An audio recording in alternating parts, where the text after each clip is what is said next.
It's time for Pod of the Dead.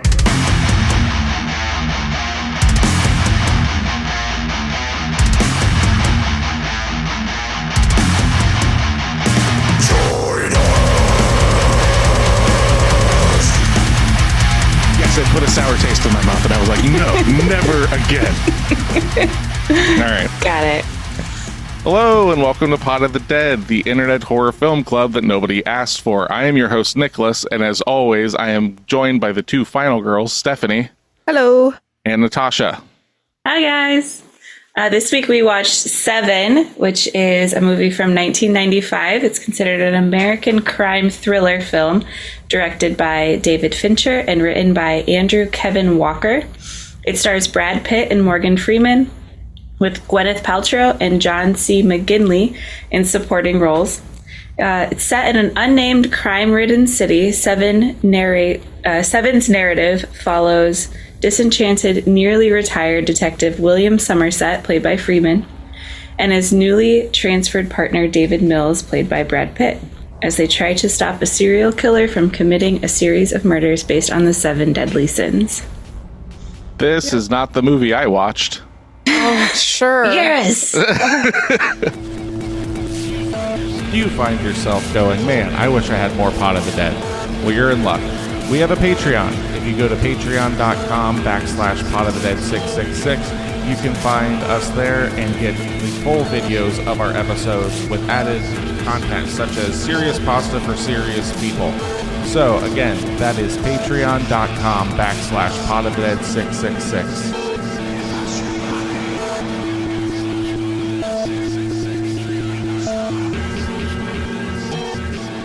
I believe what I watched was an old Jewish woman and her African American chauffeur in the American South have a relationship that grows and improves over the years.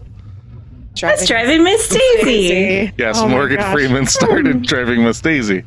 Okay. Great movie. You could have picked so many. Oh man, so many options for him.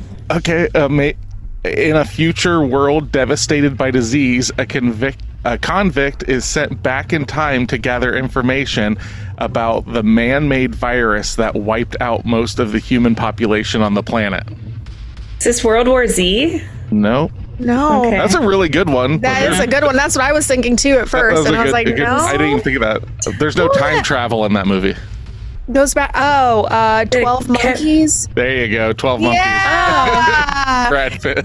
It's also got Bruce Willis in it. So Yep. Okay, last one I've got here. Maybe this is the movie I watched. Two dim-witted former high school buddies and Neil Diamond fanatics, Wayne and JD, plot to keep their friend Darren from marrying the wrong woman, a domineering and spiteful psychologist named Judith, by kidnapping her. Oh my! I have no idea. Judith?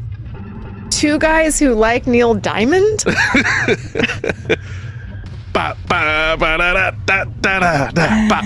don't know. I have no idea. This stars your boy Jack Black. Okay, hold on. Jack Black. Shallow Hal? No, that's not it. You're close. It's Saving Silverman. So Arlie Hermy, who plays the chief, or however you want to look at it, in this movie, also plays Coach in that film. So okay. He's the one that, I don't know if you girls have ever seen it. Tasha, it seemed like you had, but yeah, it was on the tip stupid of my 90s tongue. comedy. I watched that movie way too many times growing up. It was like on Cinemax all the time growing up. I know I saw it, but it's just over my head. So I guess we're gonna have to bring it back and watch it sometime soon. I guess so. Yeah. Sounds great. So this movie came out in 1995, and as you read earlier, it says that it's a crime thriller. Now, here is our situation on what is allowed on the podcast and what isn't allowed on the podcast. It depends on what Google refers to it as, because you can call anything when you're putting it on. You can when you're putting Just it on sentence. IMDb, or you're putting it on Wikipedia or whatever. So it's one of those things of the natural consensus. I don't know what that consensus is. It says it's horror, so that's why I was like, okay, we will use this one, because for the longest time I was like, man, I really want to cover this movie, but I think it's a thriller, even though I quote unquote know it's a thriller, but I feel it's a horror film. And then when I was just kind of going through stuff, I don't even remember what it was. It wasn't for the podcast. It said crime horror. I was like, whoa, hold up. Stop the presses. Google's got my back. But yes, this came out in 1995. What do you think its budget was? Big. Yeah. I'm trying to account for inflation. Well, you wouldn't have to account for inflation. It's what it cost back then. Or $5.5 million. That's true. 32 million. It was made for $34 million. Oh. You're super close. I know, that was close. Yay. So now, this is, the 90s are a really weird time for horror films. And like I said, this is considered a thriller because a lot of films that are on that line, The Sixth Sense is another example. It's referred to as a thriller. But it is kind of a horror movie. So is Kiss the Girls. That's a Morgan Freeman movie. That's kind of a horror movie too. Silence of the Lambs is considered a thriller.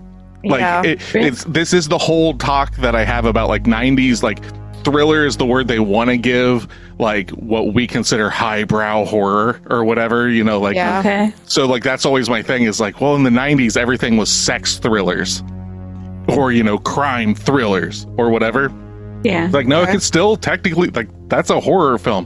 Now, there's obviously ones that are, like, very, like, low stakes and stuff. And it's like, yeah, it makes sense why that is a thriller. Like, I don't know, Ransom with Mel Gibson or something like that. It's like, that's clearly not a horror film. It's just a tense film. Yeah, but the other thing is, we've talked about this before, is that sometimes it's based on who you're following in the movie. So if you're following the bad guy, like if you're watching like a slasher movie, you're usually following both the bad guy and the victims, right? Correct. And in this one, you're only following the guys that are trying, like they're the actual detectives. Correct. So there's a huge... You're not following the bad guys in this one. Correct. But you don't follow the bad guys in Scream and stuff like that. Like, you don't follow them. That's true, because that's the mystery that's of it. the mystery. Well, that's what this is too. Correct. I think the reason that this crosses the line of thriller and is viewed as horror is the lengths that it goes. This movie, after all the years, still gets under my skin in very specific scenes. Yeah. And thrillers don't do that to me. Like, it's just very, like, this is, I would say, and I don't know Tasha's take on this, but Tasha is very much the person of, it's what they don't show and what it keeps in your head that makes things worse. And there are specific scenes in this that are some of the most horrifying things I can think of in a film, that it's alluded to what happened. Like, you see all the information that you need to build the picture in your brain. If they showed some of the stuff, that would be too much. Yeah. Yes. So without, like, spoilers, yeah, there's some shit in here that is just harder to cope with that we've ever touched on this podcast. All that being said, okay, right? The reason I wanted to bring that up about horror and thriller is to keep in mind that when you think of its box office. Okay. So this was a rated R film in the 90s. Yes. But it was marketed and how everything worked in the 90s as a thriller. What do you think its box office was? Well, it has Morgan Freeman and Brad Pitt. And this is like Brad Pitt's premium toppity top time. Like, this is like post... I would say this is what starts that. No, this is post Fight Club, though, right? No, it's not. No, Fight Club comes after this. Does it? Yep, because David Fincher directed this. This was David Fincher's second film after Alien 3. He almost didn't. He almost never made another film after Alien 3 because of how Fox dealt with him and all the rewrites and all this stuff. So he'd had this script for like 2 years and was like, I think he's on record saying, at that point, I would have rather had cancer and just died than ever make another film because of how horrible his experience was with Fox. And it wasn't until the New Line Cinema people were like, no, like, Fox is this way. This isn't every company, and worked him towards making this movie. But yeah, like Morgan Freeman and another unnamed person that we won't talk about Well, we can. I mean, it's everywhere nowadays. Well, it's everywhere nowadays. Like, okay, it's not a spoiler. Kevin Spacey, which we're not going to go into Kevin Spacey so much. I mean, he's kind of a shit. Well, not kind of. He's a shitbag and all that stuff. And then Gwyneth Paltrow, before like she became the Gwyneth Paltrow we know today. Yeah. Like, but yeah, it definitely isn't like Morgan Freeman was Morgan Freeman because he'd already done Shawshank Redemption and stuff like that. Yeah. But he's not the Morgan Freeman we think of nowadays, where it's just like Morgan Freeman is like this like omnipresent actor, right? The voice of God. Yeah, literally. So I'm trying to see what like Brad Pitt had done before this, so I could get an idea on like where he was in his career. Like Legends of the Fall. Like, I don't think that was I don't know if that was before this either. 100% was, because he specifically took this role to offset the cheesiness of Legends of the Fall. Oh, wow. Okay. Wow. Really course corrected. Yeah, apparently he was in Thelma and Louise, probably not a big one. I knew he was in Cool World. That came out in 92. Yeah, Cool World was a fucking trip. That's the first time I ever saw Brad Pitt. He was in A River Runs Through It before this. He was in Tales of the Crypt before this. Yeah, like an episode. Some kind of episode or something, yeah. He was in Interview with the Vampire before this, so he was popular already. Yes, and then Legends of the Fall. I'm not saying not popular. I'm just saying he wasn't fucking Brad Pitt. Yeah, I was just curious to see like how popular he was. He has a run after this of 7, 12 Monkeys, Fight Club, all that, like, and just The Devil's Own, Meet Joe Black, Fight Club, Snatch, The Mexican, Spy Game. I know I've seen that.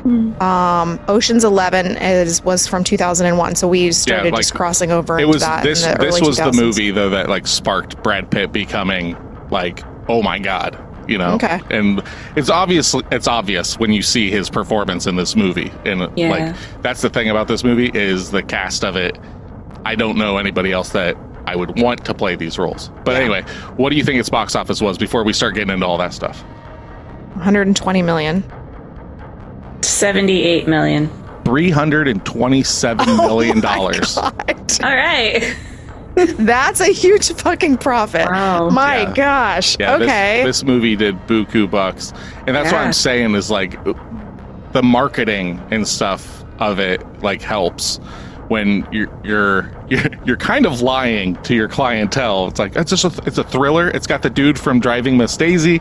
It's got the dude from and this was a legitimate thing. When they did test screenings, they would like poll people and be like, oh, it's got Morgan Freeman from Driving Miss Daisy, and it's got Brad Pitt from Legends of the Fall. So like people would go in, watch this film and be like, I can't believe anyone would make a movie like this. Whoever directed this should be killed. Like, legitimately said these things. Like, because you got to think, like, you're thinking of like these women, like, and I'm speculating, but like when you see like Driving Miss Daisy, Legend of the Fall, and everything, it's like more than likely these like moms that are really into more like, you know, romantic drama kind of films, and then they see this. It's like, oh, okay, yeah, like, and it got a lot of backlash from its initial screenings like that and stuff because of how grim it was and how depressing it was and everything, which is something that I applaud this film for. Yeah. Well, he's not romanticized in this movie either. He's romanticized, and Brad Pitt was in a lot of the movies prior to this, like Interview with the Vampire, Legends of the Fall. Like a lot of those characters are a little bit more like he's the hot boy, you know. And this one, he definitely has a more serious role.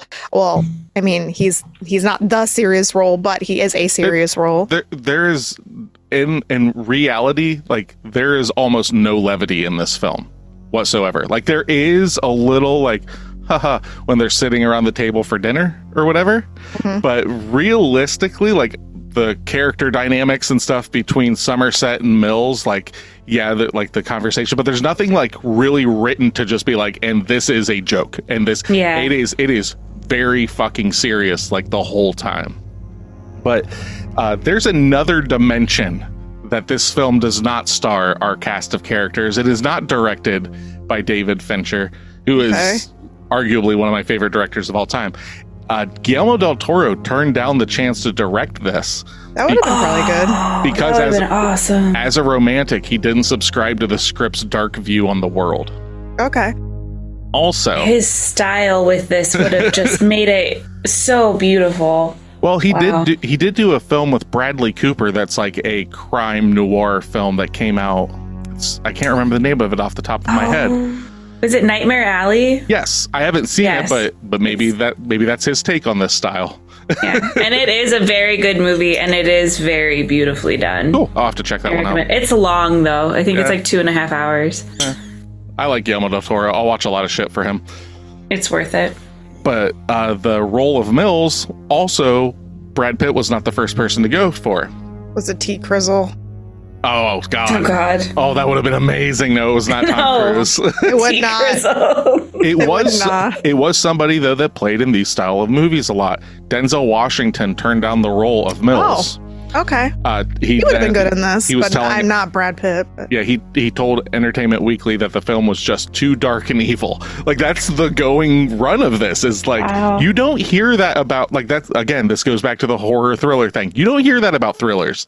Like, this is fucked up, like, so. Yeah, but he's also played in a lot of fucked up movies later, so I guess Yeah, it was just like, at that there's time. a movie that he ended up playing in later on called Fallen that is very similar to this in the way of, like, a serial killer, and he's hunting him down, and it's got a very, like, pessimistic ending and everything, and it's a good movie, but, like, it definitely is, it has that feel that Se7en came out, did gangbusters, then another company was like, we need our own Se7en.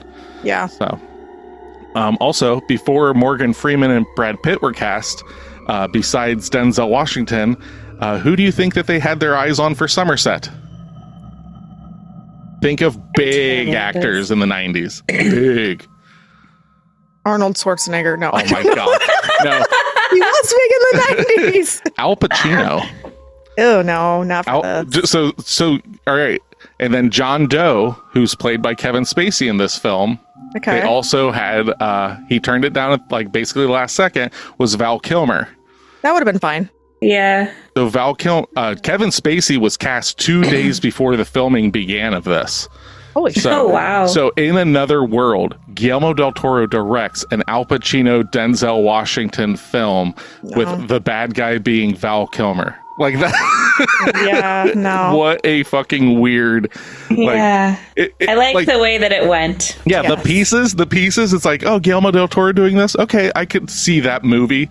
Or, like Denzel Washington being Mills. Okay, I can see that. But then, like, you take all those parts and mash it together. You're like, what fucking fever dream of a movie are we talking about right now? Yeah, no. But to go back on our writer and our director, got it here somewhere. There it is. David Fincher, most known for Se7en, Fight Club, Zodiac, The Girl with the Dragon Tattoo, That was a good movie. Gone Girl, Okay. the television series Mindhunter, the 2023 collab with our writer here, The Killer, and then he also directed The Social Network. Our writer here is Andrew Kevin Walker, who this was his first script that was ever bought. He was working at a Tower Records and worked on this script after living in New York and hating his experience of living in New York at the time. Okay. And just kind of used that as the backdrop when writing it. Granted, in the film, they never say that it's New York, but even without them saying it, it feels like it's New York. it feels like fucking New York in the 90s. So he wrote Se7en as his first one. Later films that he did, he wrote the screenplay for Sleepy Hollow. Oh, wow. Okay. The script for the Nicolas Cage-led 8mm, Okay. which it makes sense because I love that movie as well. And it has similar feels, but it just doesn't go to the degree that this one does. Mm-hmm. And then he wrote the screenplay for the Metalocalypse film Army of the Doomstar. Okay. Oh, Metalocalypse. So, to give you a view, though, of the 95 box office,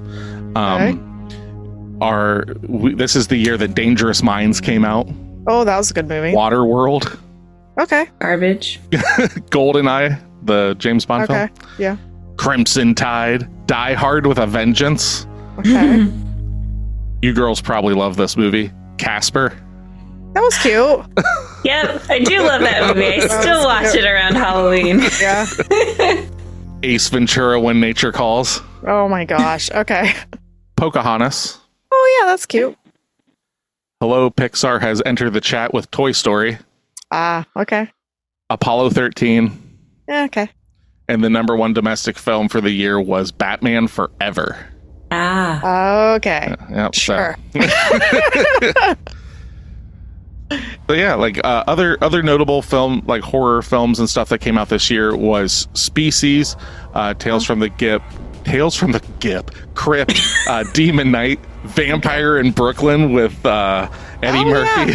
Yeah. That was a movie. I don't know how else to say. The Prophecy, Lord of Illusions, Tales from the Hood, John Carpenter's In the Mouth of Madness, which we'll end up covering one day.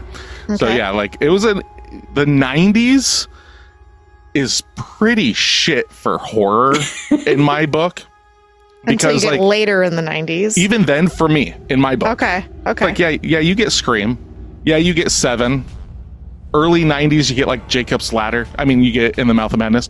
But as a whole, there's not a lot that I go back to for the 90s. Okay. Now, if you do like, like the post-Scream slashers and stuff like that, and a lot of stuff I like, I think are late 90s, tend to be early 2000s. Yeah, that seems to be what we've been looking at too. So, like, isn't 13 Ghosts from that? Or is that from late 90s? I think that's like 2001. It is, yeah. But yeah, it's rough because Candyman comes out in the early 90s. So yeah, there's like some stuff, but good lord, man, it's rough. That's where you just start getting like Halloween 7 and shit like that. And that's why when Scream came out, it was such a big deal, because it was like a return to form. It was like, okay, here's a new IP, here's something, and that's why it was such a big Urban deal. Legend came out in the 90s. Misery came out in 1990. Yeah. No, like I said, like there are some things, but like I look at the 80s.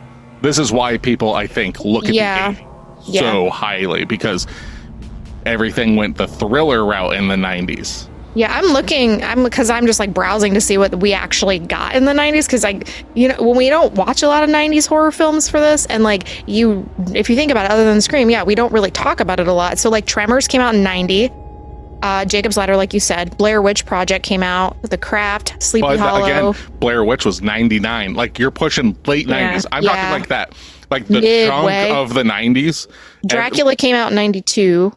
But yeah, in the middle of the 90s, there's not really anything at all. Like even Bride of Chucky didn't come out until 98. Yep.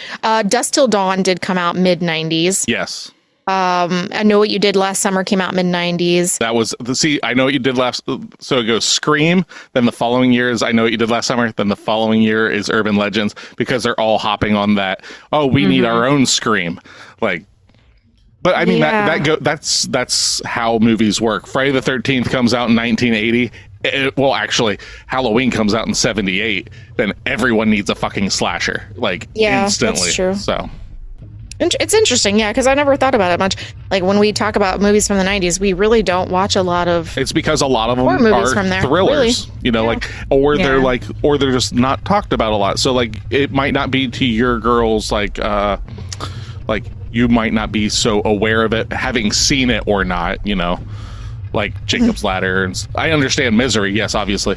But this was the era of, like, besides thrillers, this was the era of Stephen King made for TV horror, like, miniseries. Like, that's how you got your horror. So we were TV show horroring it, and that's about 100%. It. Yeah, because it really isn't, like, on the list, the number one movie on the horror movies for the 90s is Scream. Like, if you look at all of the list, it's like Scream, and then Interview with the Vampires in there somewhere, and then, like, there's not a Dracula came out in 92, but I never even seen that movie. Bram Stoker's Dracula. Yeah, that's a really good one, except for the fact that you get Keanu Reeves trying to put on an English accent. Same with Winona Ryder. Winona Ryder putting on an English accent. But Gary Oldman plays Dracula in it, and he's fucking fantastic. So he's great and everything. It's so good. But we kind of skipped over this. What's your girl's history with this film? Oh, yeah. Okay. Tasha, what's your history? Oh yeah, I saw it when I was younger, And it's how always just younger? kind of, I want to say far too young. I know that much. Middle school at the oldest. There's a good chance I was in elementary school when I stumbled across this movie with my mom. Yeah, I saw this when I was in elementary school because I saw it on VHS like right after it came out, basically with Brendan, and it ruined me. 100% ruined me. I saw this, Aliens, Alien 3, all those like in the same pocket of time. I don't know how, I don't know why, but that little pocket of time changed me forever. Yeah. How about you, Steph? I know that you've watched it at home before. I know I probably saw it when I was too young to see it, but I don't remember it. And then when we were watching it yesterday, I remembered like little blips, but I don't know if those are blips from when I was younger or from when you've had it on before, because I knew what the ending was. So that wasn't a surprise. It's kind of hard to get away from because it's kind of permeated pop culture in a way. Yeah. You know, what's in the box? Like that whole idea. So it's again, though, knowing like how it ends, I guess, can tamper how, not to give anything away, can kind of, you know, soften the blow, I guess, of the climax and everything. But even then, it's done in such a way that like you could be told it, but until you actually see how it's performed and stuff, it's so much more like impactful, I would say. I think it ruins it if you know anything about it. Yeah, I really do. You think it just flat out ruins? I do, because you don't. There is no person that watches this fucking movie from the beginning and goes, "That's going to be the conclusion," unless you've already been told it. Because this movie goes from like it is a thriller in the sense of like you are following along trying to play catch up, and you're like, okay, this is this. You're paying attention to everything in the background. You're trying to follow along with the detectives, right? And so a lot of this is putting pieces together just as they are, and then doing your own conclusion. But if you already know how it ends, then you already know the conclusion, and like it removes that suspense, because there's nobody watching this movie from the first time that's never seen it or never heard about what actually happens and going, yep, that was the foregone conclusion. I mean, this is a comparison that I would make in that sense of first time viewing, going in dark, you don't expect it. I would compare it to The Sixth Sense. In that sense, the big difference though for me is The Sixth Sense is a one and done, maybe 2 times to like rewatch it, to like, oh yeah, I didn't notice that. Where this movie, I can just rewatch. Like there's something, and it's one of those things. It's the like it's because how I am with films. There's so many unsaid things in this movie with how it's shot. Its atmosphere of it just being rainy the entire time of the film, the utter like depressive like themes of it is just, and I'm a huge detective mystery but like fan, like I like Lovecraft and all this stuff of like trying to understand the others like motivations and stuff. Like I fucking love Mindhunter. It's one of my favorite TV shows, which David Fincher did. True Detective, stuff like that. Like that is something that I really like. So this is kind of what shot me down that line. So there's just a lot. I don't know. Obviously I've got bias because this is a formidable, whatever film for me growing up. I don't know where I would stand on it if I watched it as an adult for a first time, not knowing. I imagine I would still really like it, but yeah, this is a Rushmore film in my book. And like, there's things that I'll say later on, but yeah.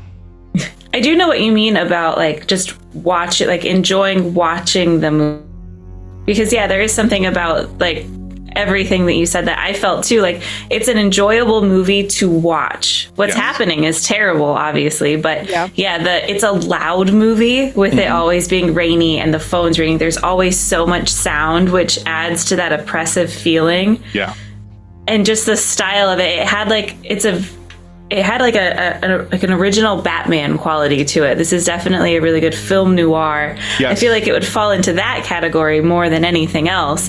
There's just something about it that is Well, there's film noir. When I think of that category, this is a movie that falls into that. It's funny that you bring that up, because when David Fincher was making this film, he said that he wanted to make a black and white film in color.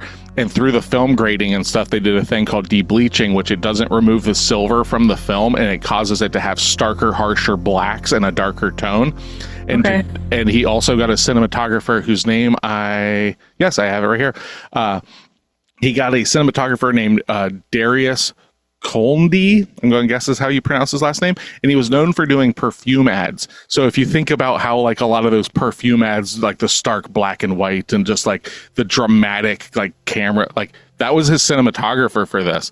So awesome. It's interesting that you pick that up, where it's just like it's not just like a procedural cops. It's like there's like this like noir, like darkness to it, like the old like 50s and stuff, like noir films, where it's always like the damsel comes in, it's like, and I saw her across the room, and he's smoking the cigarette, drinking whiskey, and like right. Yeah. It's raining outside, and they have their hat, and they take their hat off as they walk into the building. Like, that's pure detective movie stuff. Yes, I love it. I just want to roll around in. Well, I don't want to roll around in this movie, because there's some fucked up, gross stuff in this movie, without even showing it. Like, the cockroaches, enough. Like, the cockroaches are enough, and I'll get into a little bit more of like why that's so gross when we get into spoiler territory. But unless you girls have anything else you want to say, I do not. Let's do it. All right, let's get into spoiler territory. If this is your first time listening to Pod of the Dead, hello and welcome. This is a horror film club. So what we do is at the end of every episode, we give out homework for the next episode, so you can hopefully watch it and go along the ride with us. Beyond this point, if you have not watched Seven, it's currently streaming on like AMC Plus. You can probably find this at any Walmart or anything. You can pick up a DVD or Blu-ray copy. It's been around forever. So stick around if you don't care. If you do, you can hear our opinions on it. Hear the little minutia of the film.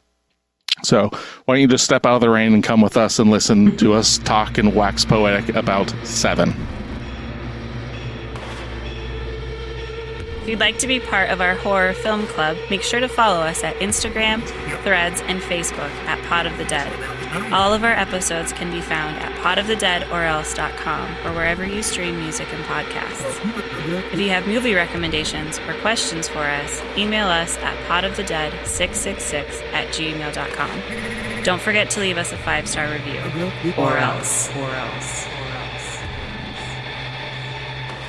It's funny that you mentioned that it's on AMC Plus, because I started watching it on AMC through YouTube TV and realized very quickly that it was dubbed, and I was like, we can't do this. Like, there was not dubbed, but it was like edited. Oh God, that'd be horrible. There was something really fucked up with our AMC Plus that we were watching. The audio for their speech was fine.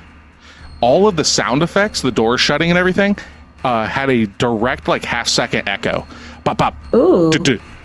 Like every time, and I was like, I can't fucking do this. I've got it on Blu-ray. We're going downstairs and watching it, because usually we'll, like, if it's streaming, we'll just watch it in the living room. But yeah, I was like, nope, fuck this. We're going downstairs, because this is driving me nuts.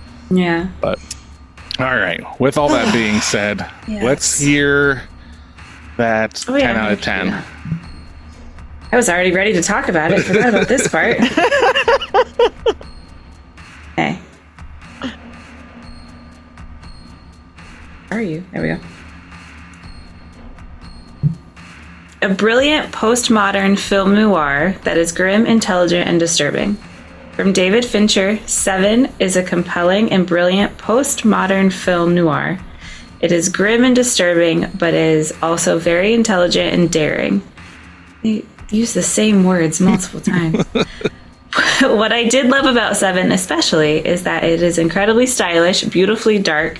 Cinematography and dazzling landscapes really do add to the atmosphere.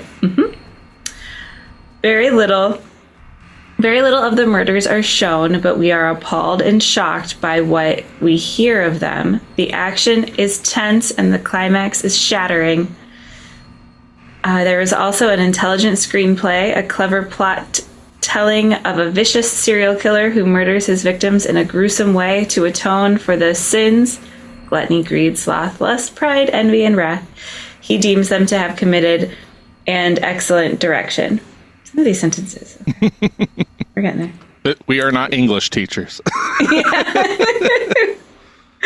The acting is also superb. Morgan Freeman gives another brilliant performance as the disillusioned detective, and Brad Pitt is great as Mills in a more meatier role than he has ever done. Gwyneth Paltrow makes a small yet significant appearance as Mills' uneasy wife, while Kevin Spacey superbly delivers equally superb dialogue. Superb! Exactly. Get at the thesaurus. Nope, we're done. You get a thesaurus. I was trying to do a dig, and I was like, can't even get the word out. Where was I? Delivers equally superb dialogue as John Doe, despite the fact that he isn't in the film much. Overall, a brilliant film with adept performances, direction, style, and ambition. 10 out of 10. Yes. Okay. So, going back to like what they said about Gwyneth Paltrow and Kevin Spacey here.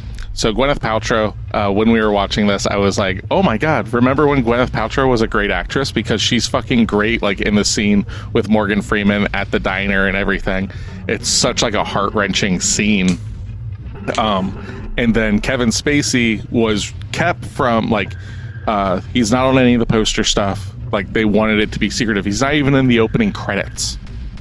And something that he said, he is in the credits twice though in the end. Like he's the first name that comes up, and then he's in it as it comes up and shows you. But what he said he loved about that was because of this, he didn't have to do any of the press tours for the film. Oh, that's true. Because you don't want to share anything. That's smart. Oh, he got out of work. Yeah, That's it's great. Yeah. All right, job's done. All right, guys, can't be of any help.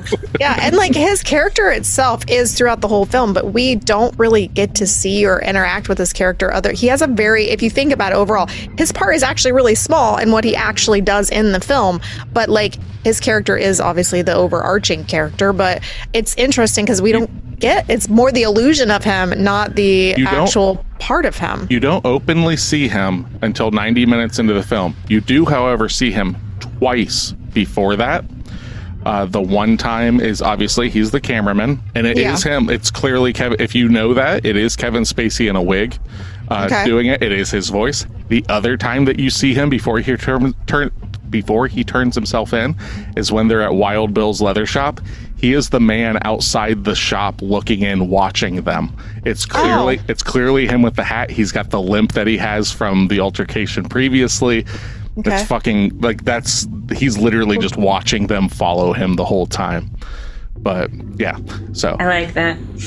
All right, let's hear this slanderous 1 out of 10. I'm curious to see what they actually said. It's actually paragraphed and has actual sentences, so that's sort of. Okay. 1 out of 10. Again, we are not English teachers. Yeah. It's just so hard when you're like free reading it and things don't line up. Yes, and I'm not an English teacher, but I am an author, so that is different. So I always take the trouble to write an IMDb review when I think a movie is too horrible to watch. The good ones, I am sure people can find them without me. So they only post apparently negative reviews. Such a happy person. Exactly. Yeah. This movie is rotten to the core. It does not entertain a sensible mind. It does not uplift. It has not humor. No humor. No fun. No moral. The last part I don't believe, but go on. It's not meant to be fun. Well, the moral thing though, I 100% believe the opposite of that. Like it ends with the Ernest Hemingway quote and everything. Like it is a story of morals. Like. Mm-hmm. You can literally look at Somerset and Mills and just see, anyway. It is morbid, depressing, meaningless, but it is not meaningless like, say, life. Life is meaningless, has a depth.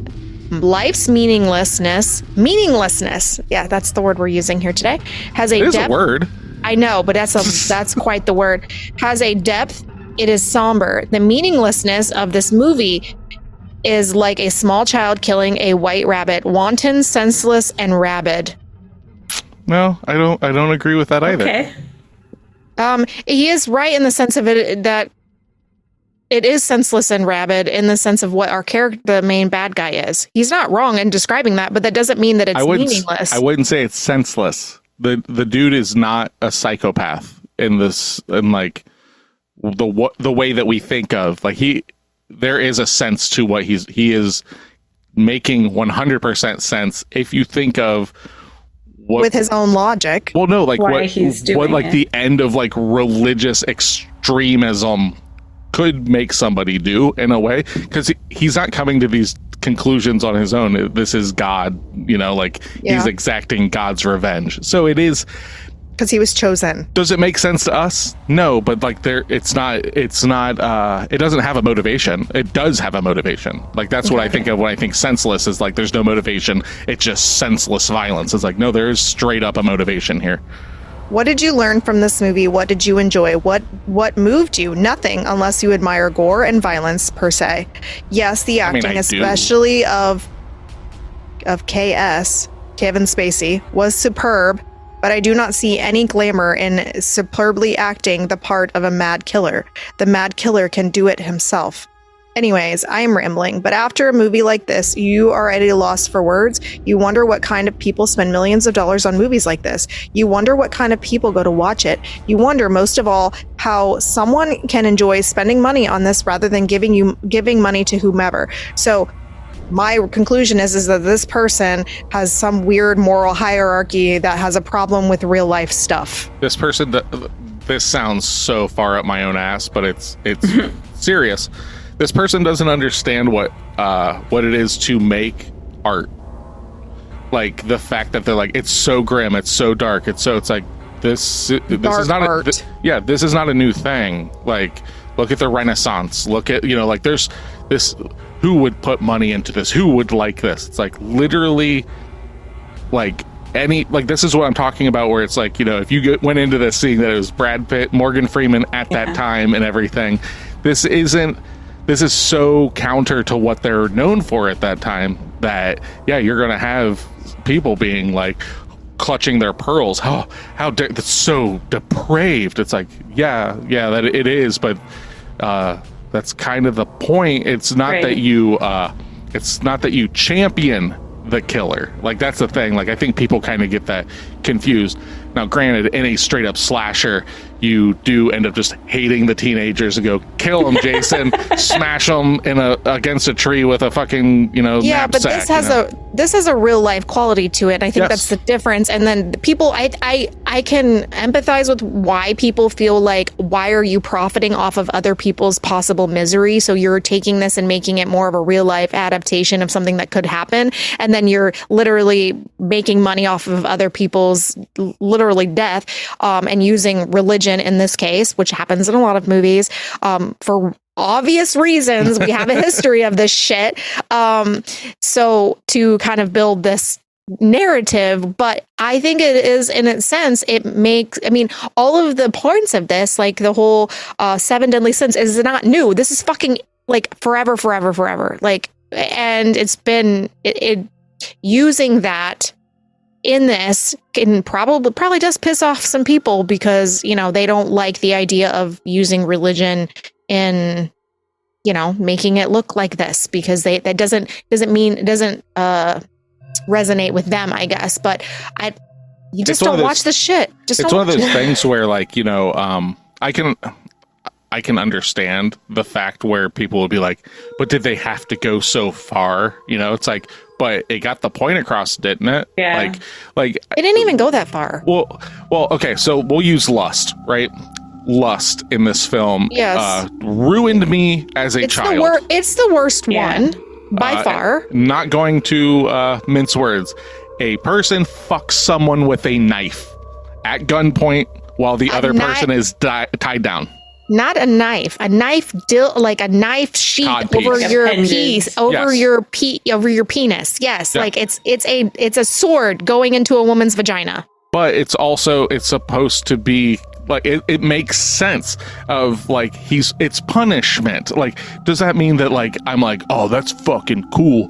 No, it's not that my appreciation of that is not that it's cool. It's that it's effective. It's that it is, like I was saying earlier, it's still like when you see those pictures of the fucking thing, like his masterpiece, the Wild Bill guy says, like it's unfathomable to like wrap your head around that. And you don't see it happen. You do see the outcome of the actor that plays the fucking phenomenal, by the way.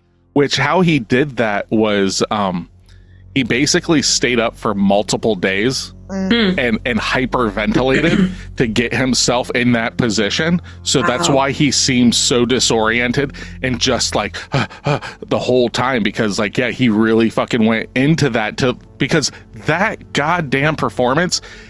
Amazing. I've seen this movie a million times and it is so fucking scary. This movie is literally, I think it was Entertainment Weekly rated this as the 8th scariest film of all time. And I get that because of performances like that.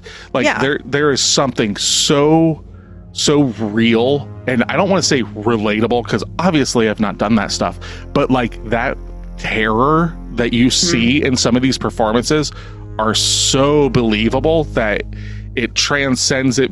Like this is where I do understand the thing of like it becomes so real in those performances that like I can understand it bothering people because it's like that could easily just be a camcorder sitting in a room with somebody that went through like literally possibly one of the most traumatic things a person could go through, and it's horrifying. Well, yeah, when you first see him in that room after they walk in to find out what happened to this woman because they know where she's at, and like he's like, get it off me, and he's just like sobbing and like shaking, and then you get him again when he's in the police room and they're like asking him a story, and like you don't see the woman, you don't see the actual thing, you see a picture of it. Like you don't see a lot of these things, but you don't have to see shit in order to feel like this.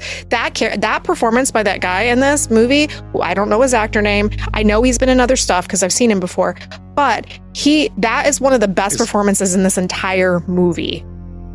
Yeah, it's insane. Like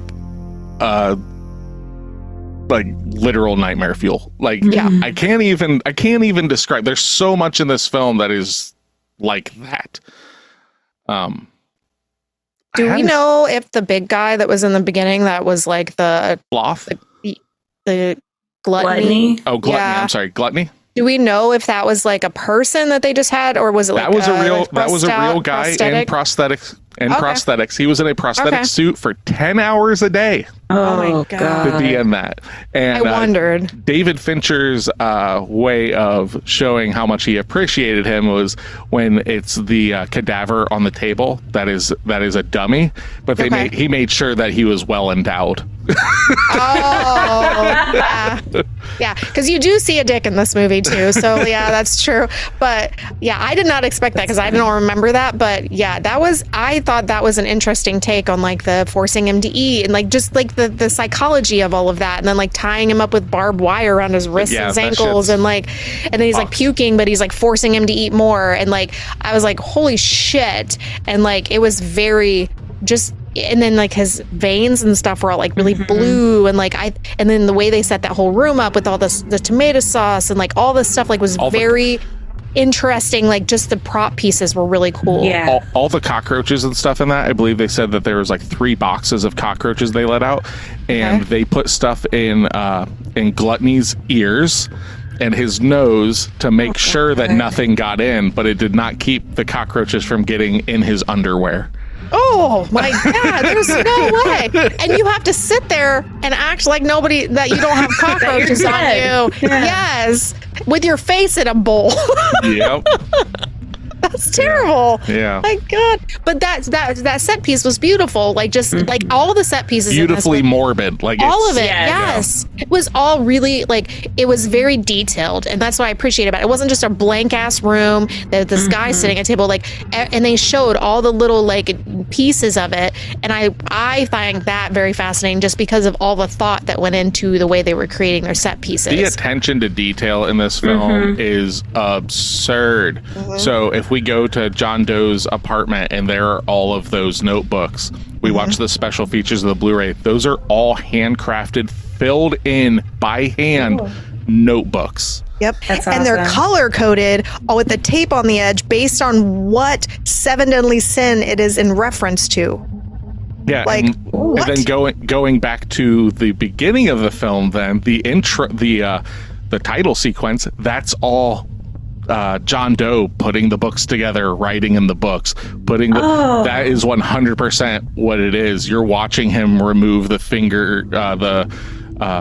It's fingerprints and stuff like that. You're watching all that. It's just really up close while it's done to like a remix of Closer by 9 Inch Nails. Just, so like this is like, okay, so when The Killer came out last year, which was directed by David Fincher, written by Andrew Kevin Walker, and then had Trent Reznor doing the music to it, it instantly was like, oh yeah, Seven is written by Andrew Kevin Walker, is directed by David Fincher, and 9 Inch Nails is in the film a little bit.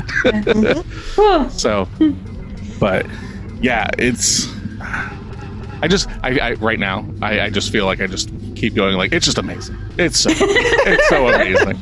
It is. It's very good. Yeah. Yes, I agree. And like you said, Nick, how I feel about you don't always need to see everything. And that's the reason why I like this movie so much, because you see a lot. It's very Sherlock Holmes, where you see the after effects and you're piecing together all of the little details. Like, I loved, if we're going to go back to Gluttony, when they found the plastic pieces like in his throat or whatever, like even figuring out where that goes and having to move the fridge and, you know, opening up the canvas.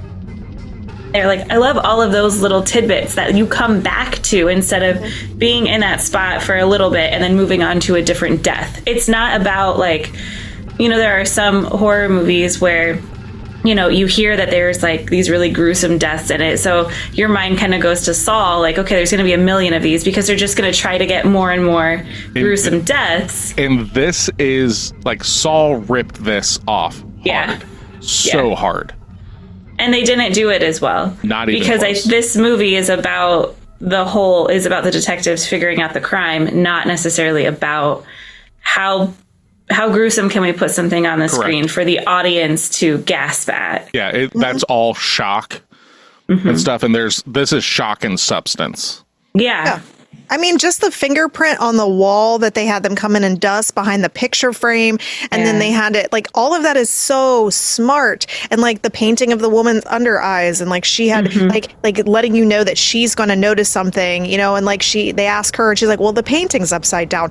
All of this stuff is so smartly put together that it all makes sense. There was only one part of this movie that I told Nick about that I'm like, the only way this makes sense is if it was intentional. So they obviously feed money to this FBI guy, and they look up to see who's borrowed books from the library, right? Now, this guy already has a library in his apartment. If he didn't want to get caught, he wouldn't have borrowed all these fucking books from libraries. He wanted to get caught. That's the only thing that makes sense about it, because if not, then he wanted people to see his trophies. He wanted people to see what he was doing. He wanted them to come and find him. And that's the only reason why that would have made sense. Any other person who's a serial killer and doesn't want to be caught would not be going and doing that, because they would just buy the fucking books, right? And they would just keep them in their thing. That was the only part of the movie. Yeah, because you mentioned that. I just kept my mouth shut because it makes sense. Because you're like, it does, why would he go? And it's like, because he needs to get caught, because he needs Mills to kill him.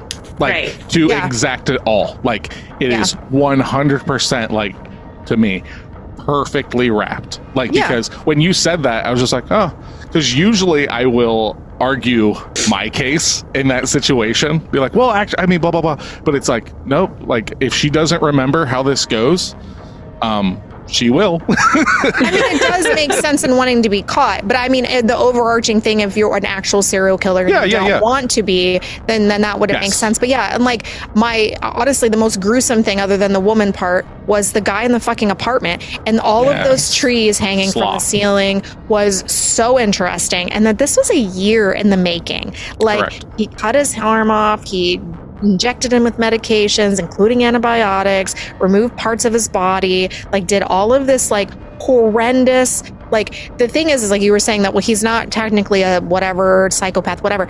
whatever he is. Well, he has something because he literally tortured somebody for a fucking year. It's not what we think of as a psycho, like just being like this, like kind of person. Like, yes, but that's what I think of when I think of a psychopath, is somebody that has methodically thought out how to do something like this without any like feeling towards the person that they're doing it to. Not so much like a I'm saying the royal we. People that like just like, oh, they're a psycho, right? Yes, gotcha. Like they're crazy. Going by clinical, yes, this man is a psychopath. But like, I'm just talking about like when people like think of like, oh, he's fucking crazy and all this stuff. It's like, yeah, but it's not what you normally think of.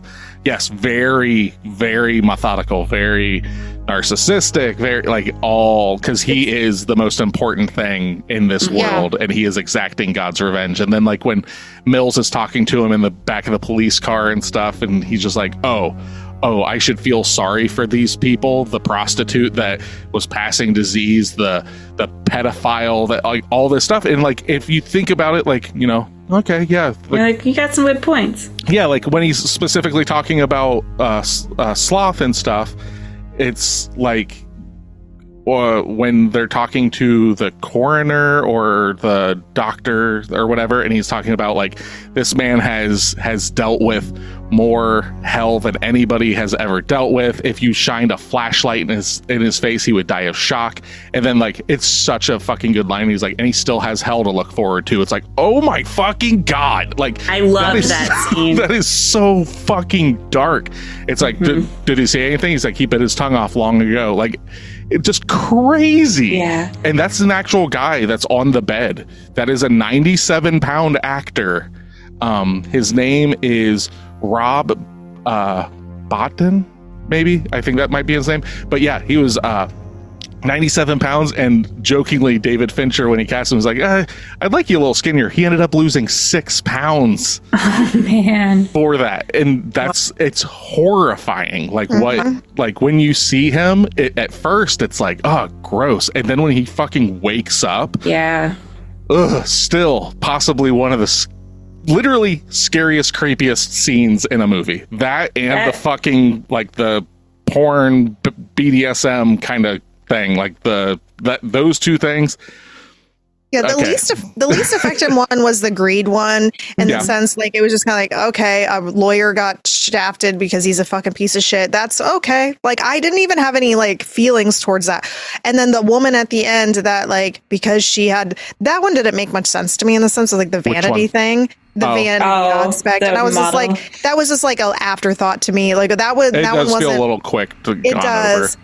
Yeah, because all the other ones were very well put together and they made a lot of sense. Yeah, a lot of them are tied together. The lawyer is who got so greed got sloth off from all this stuff. Like it's very interesting how all of that stuff kind of work together. They're all interconnected. And I wonder how much of it's actually more interconnected, like in the original screenplay before rewrites and stuff like that. Yeah, which we'll never know. They're probably like, that's fine. We can actually cut this one down. Being 3 hours long.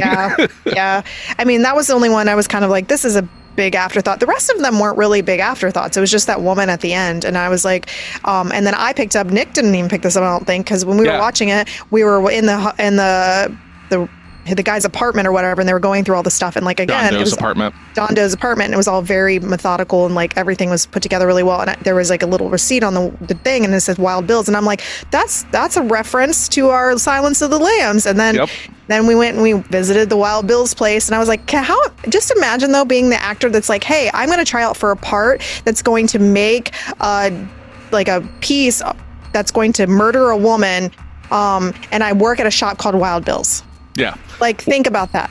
Yeah, Wild Bill being the serial killer, and Silence of the Lambs that makes clothing out of women's skin. So, yeah, it's similar. Leather to leather. Gotcha. Yeah. But...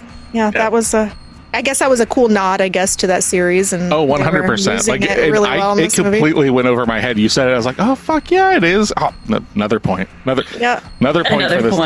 Yeah. Somebody stop this movie from scoring. Don't have enough points to give. Yeah.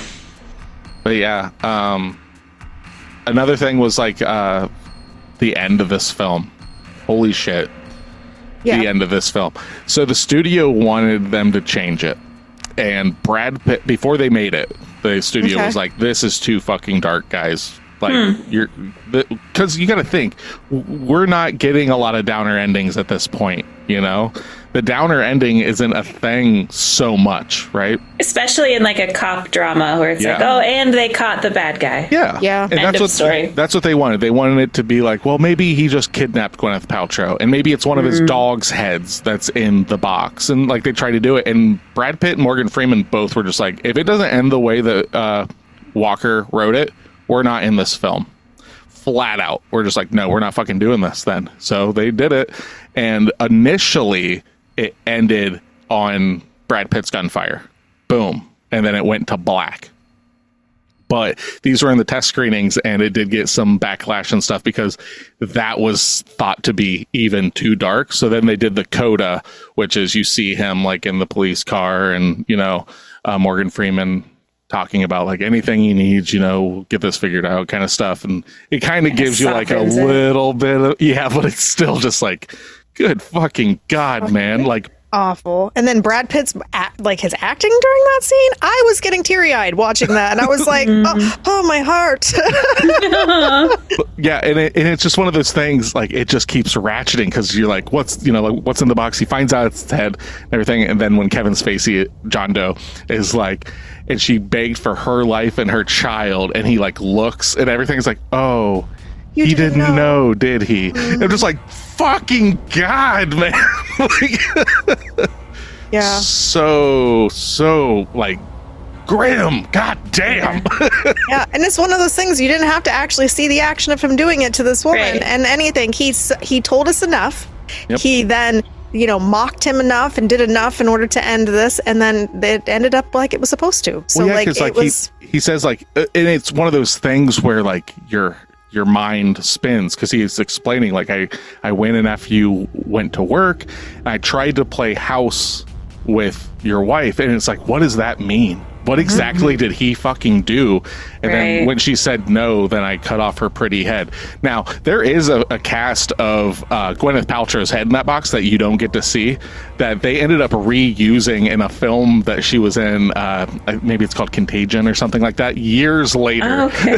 But yeah, a lot of people... Just had it in storage. Yeah, they do that. So like a lot of people say they remember seeing her head in the box and stuff. That never happens. What you do get is a subliminal single frame of her face showing up when Mills is like losing his shit, and that's where people try like kind of accidentally make the connection of seeing Gwyneth Paltrow's head in the box. But yeah, you see like a bloody thumbprint.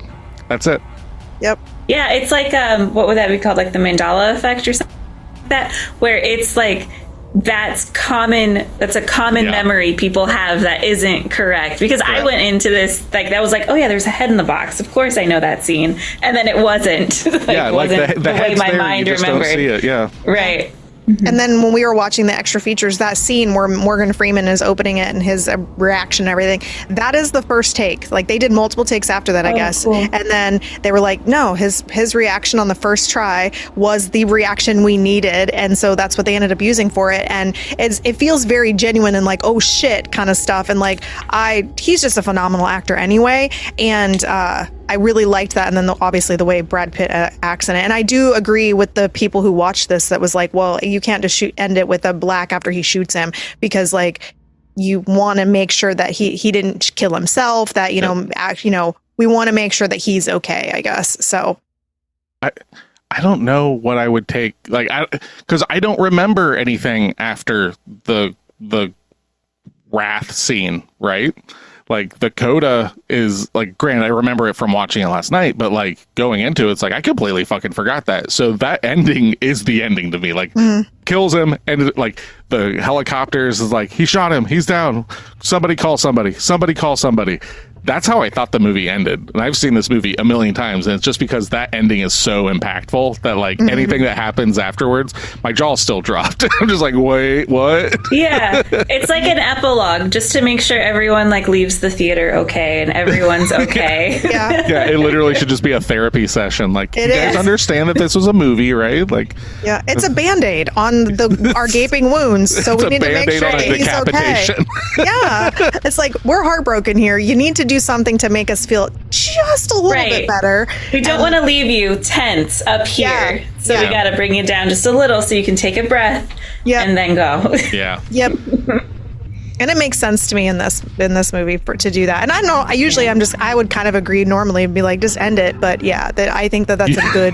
You have to almost. It's just too much chest clutching for me. So after we watched this, I was like, you know who needs to see this movie? Noelle and Maya, because they will love this movie. I think they will really enjoy it. And the ending, because they don't know the ending. They don't know anything about this movie, but they love Brad Pitt. The ending, both of them are going to be like, what the fuck just happened? I'm going to make them watch it with me because all of us, so we can all do like a family feature, which is not necessarily the greatest movie to have a family feature. Family movie night. We're gonna watch Seven. What's it about? You love Brad Pitt. He's such a funny guy. It's about a serial killer. That's all you need to know. I won't say none of that. It's the greatest film of the 90s. That's my take on it. And then Noelle at the end is going to look at us and she's going to be like, what did we just watch? Maya's going to be like this. Oh my God, what just happened? I'll be like, you're welcome. Yes, I think it would be very effective. I can't imagine anybody watching this movie and it not being a very effective movie. I think, was she the one that watched Fight Club with us? Maya watched Fight Club with us because I mentioned it and she's like, Brad Pitt's hot. Well, that's what started it. She was talking about how hot Brad Pitt is. I was like, you want to see Brad Pitt at his hottest? I was like, we're going to watch Fight Club. So we watched Fight Club and she was like, wow, that was quite the ending. And we're like, yeah, it's different, definitely different. So he has a habit of doing that in movies, apparently. So. Yeah, both David Fincher films. Like, motherfucker, goddamn, David Fincher. Yeah, very good twist. Yeah, but I already knew that about Fight Club. I hadn't seen it, but I already kind of knew what was going on. But this one I knew too, just because of Nick or something happened. I don't know. But I'm wearing a shirt that's just covered in all sorts of stuff from it. So it happens. Yeah. Yeah. If you've listened to our podcast before, you know that Nick talks about Seven in probably every other episode that we watch. Not that or many. We record. It's pretty close. There's a reason, though. There's a reason, though. And you'll find out when we do our reviews. If you girls want to start doing reviews? Yeah, let's do it. Do it. All right. I'm going to just get mine out of the way. It's the greatest film of the 90s. Flat out.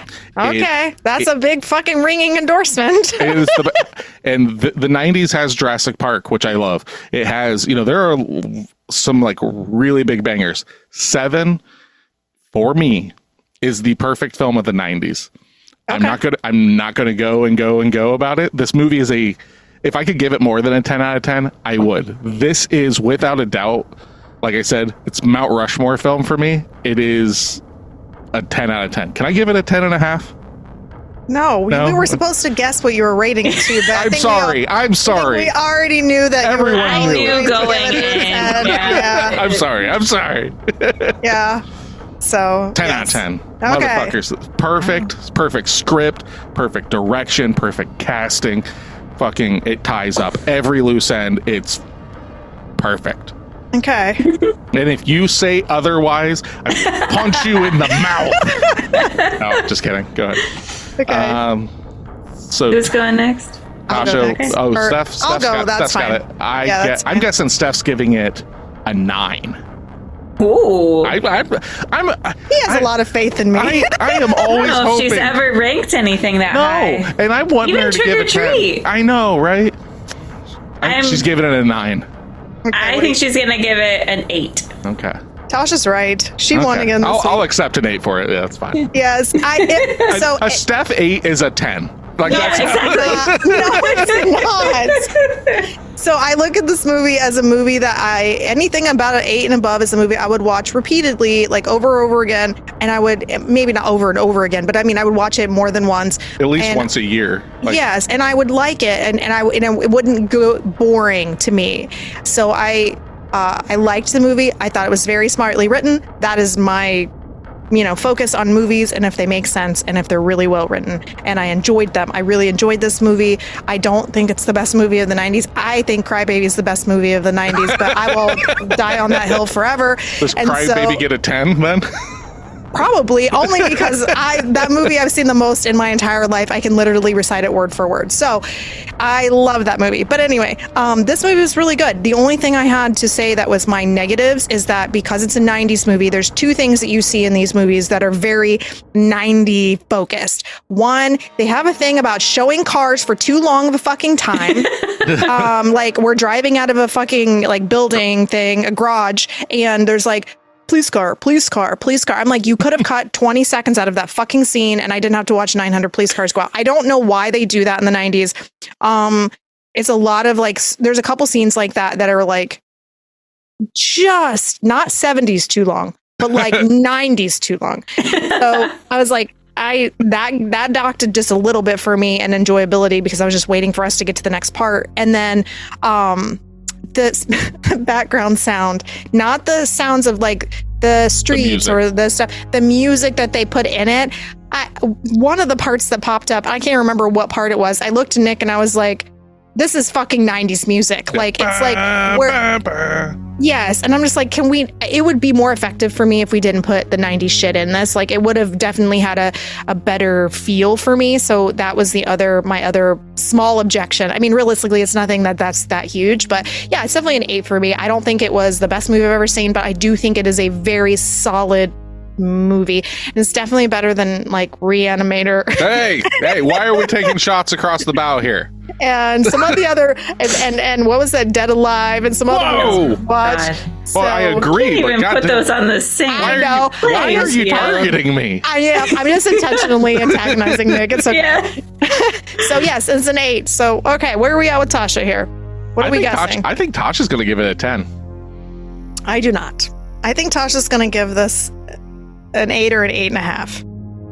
Tasha's giving this an 8.5. Oh, God damn it! I thought it was right. Yay! But this is a solid movie. Just like Steph said, I mean, I'll watch it again. I'm really strict on my 10s at least. Like, oh, that's right. No Midsummer. There were no face smashes in this film. There was a decapitation. Yeah. I forgot. Yeah. But like, everything we've talked about, I loved the style of the movie, and that's a big thing in watching movies like this. Like, I enjoyed watching it. I enjoyed the timeline of it. I like it when they did like the days going by. I liked the writing of it, of just how it, like you said, Nick, how it's all tightly packaged. This is what it is. It flowed really, really well, like a 90s suspense movie. Yeah. That I really enjoyed. Like we talked before, the giving you just enough to make you unsettled, but you don't have to see it. I loved that capacity. I love that situation. Morgan Freeman and Brad Pitt. I like seeing Brad Pitt kind of as the young, like not buttoned up guy. Yeah. His character was really, really good. So yeah, I'm giving it an 8.5. I will watch it again. I look forward to watching it again. Yeah. Yeah. Did Drew watch this with you? Mm-hmm. Yeah. Have you seen it before? I think so. Yeah, okay. I think I remember him saying, because he equated it to Saw. Oh, yeah. Like, there's stuff in it that's Saw adjacent. And every time like I'd seen Saw and stuff like that, I always just be like, this is just a cheap ripoff of Se7en that's trying to be more, and it doesn't. Saw is what it is. Like, it's James Wan's best film, and that's not saying a lot because I don't really care for James Wan, Conjuring and stuff. But like, it's just blatant. It's But the kills for this, I want to say one more thing about the lengthy deaths or tortures of sloth and gluttony. I loved the writing for that. The time component of that makes it a million times worse in my mind. Yeah, I agree. Knowing the slow pace that it took, instead of it just being like gore and gruesome and quick, like that does it. That's for some people, but just the length that it took for the other two is the most unsettling component for me. That real quick though, I was shitting on Saw opposed to this. Saw was made for like a 30th of the budget of this film too. So like, that's something, like that movie was made for like $1 million or some shit like that. Like, it was a very low budget. So like, if you're a huge Saw fan out there, I'm not. They're not the same movie, but it is Right. is specifically like James Wan and Lee Wanell saw Seven and basically was like, how could we make this more fucked up? Right. Yeah. That gives Seven an 88%. Damn, that might It's be probably our our highest rated. I think it is. That's a high B.